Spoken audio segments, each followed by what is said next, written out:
Адамзат болашағының баянды болмағы ең алдымен сапалы білім мен саналы тәрбиеге, өлшеусіз адал еңбекке байланысты екені анық. Мен Қалиолданова Айнұр Сағатайқызы, Жетісу облысы Ескелді ауданы Қарабұлақ орта мектебінің қазақ тілі мен әдебиеті пәні мұғалімі.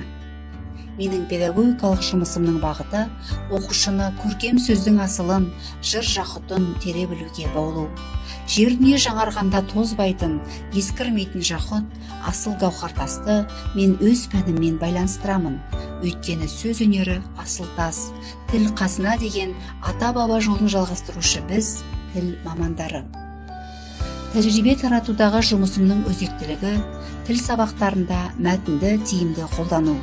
Мәтін өте күрделі тілдік құрылым болғандықтан, оқушылардың жазба мәтінді түсінуі мен қолдануына ықпал етемін.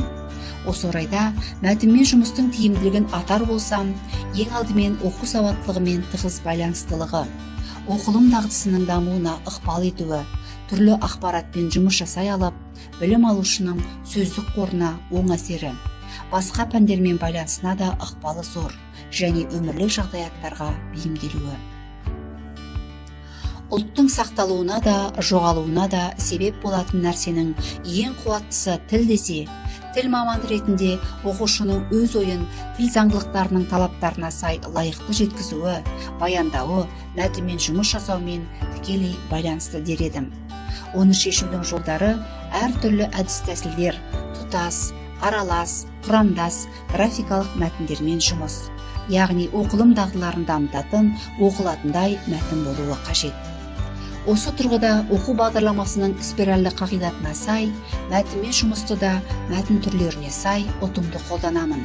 Оған дәлел өз тәжірибемдегі бір сөйлем, бір ой әдісі, оқушылардың мәтін мазмұны бойынша ақпаратпен жұмыс жасауына, өз пікірін білдіруіне, гауһартас иерархиясы әдісі, маңыздылық аймақ әдісі мен мәтіндегі маңызды ойды талдай біліп, жүйелей алуға, идеал әдісі мәтінде көтерілген мәселеге сай өз көзқарасын білдіруге, шешім шығара білуге, ал сканерлеп оқыту әдісі мәтіндегі негізгі ойды саралай білуге бағыттайды. Оқушылардың танымдық қабілеттері дамиды. Мәтінмен жұмысты түрлі платформаларда, интернет ресурстарымен жұмыс жасауда тиімді пайдаланып отырамын. Білімдіден не пайда, білгенін көпке айтпаса, үйреткеннен не пайда, қайырымы қайтпаса деп, ұлт ұстазы Ахмет Байтұрсынов айтқандай, еңбегімнің жемісін білім жетістігінің жыл сайынғы мониторинг арқылы бақылаймын.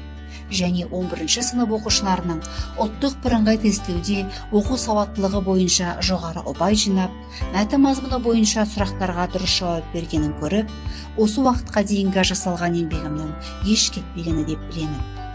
Сонымен қатар, ғылыми жұмыстар мен сайыстарда да жүлделі орындарға ие болып келеміз. Атап айтар болсам, республикалық зерде байқауы 1-ші орын, облыстық кіші ғылыми академиясы 2-ші орын, облыстық әбіш оқулары 1-ші орын. Облыстық саған осыны оқу керек бұқтырелер байқауында Абай жолы роман эпопеясының құндылығын насихаттап, облыстан 1-ші орын иелендік. Оқушыларымның жетістіктері әрдайым мен үшін үлкен мақтаныш.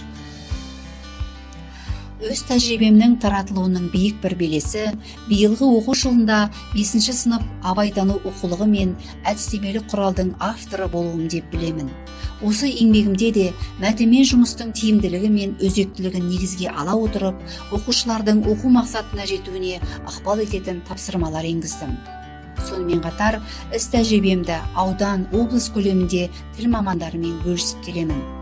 Облыстық әдістемелік кешен тарапынан құрылған, өзім жетекшілік ететін Атамұра ассоциациясы мұғалімдерімен бірлесе отырып жұмыс жасап, биылғы облыстық съезге де қатысып, тәжірибе алмасып отырамыз.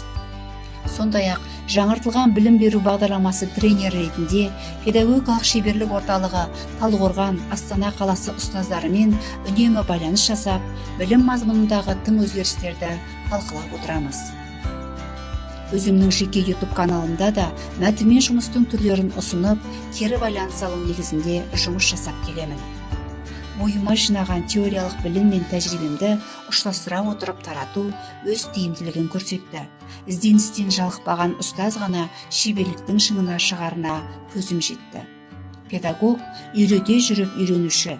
Олай болса, білім беру жолында жаңалыққа құмар болып, әрқашан биік шыңдарға жете берейік. Асыл тас сөз өнерімізді жоғары бағалайық.